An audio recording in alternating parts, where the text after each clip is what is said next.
5 August Sheikh হাসিনার দেশত্যাগের পর রাজনৈতিক অঙ্গনে যখন নতুন সমীকরণ তৈরি হচ্ছে, তখন রেলপথে রাজনীতিতে আলোচনায় রয়েছেন রেল বিতর্কিত ঠিকাদার শাহ আলম।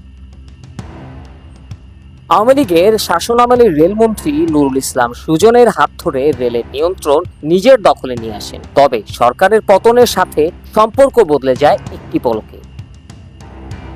এরই মধ্যে বিএনপির নেতা ও সাবেক রেলমন্ত্রী সালাউদ্দিন আহমেদের গুলশানের বাসায় শাহ আলমের তোলা একটি ছবি নতুন বিতর্কের জন্ম দিয়েছে।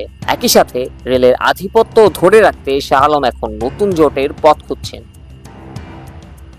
এছাড়াও আন্তনগর 2-এর অধিক ট্রেনে লিজ না থাকা সত্ত্বেও দিয়ে আসছেন অনবোর্ড ক্যাটারিং সার্ভিস, যেখানে যাত্রীদের পরিবেশন করা হচ্ছে নিম্নমানের খাবার, আর বছরের পর বছর আত্মসাৎ করে নিচ্ছেন কোটি কোটি টাকা।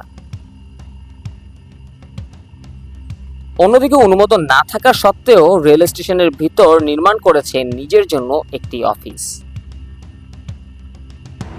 রেলের জায়গা দখল করে নেওয়া তার অন্যতম একটি নেশা। সম্প্রতি নকল দস্তখত করে রেলের জায়গা দখল করে নেন এই আগ্রাসী ঠিকাদার শাহ আলম। এছাড়াও সহধর্মিণী ইয়াসমিনের নামে রেলের জায়গা ও দোকানপাট কৌশলে ভাড়া ও টেন্ডারের নামে হাতিয়ে নেন।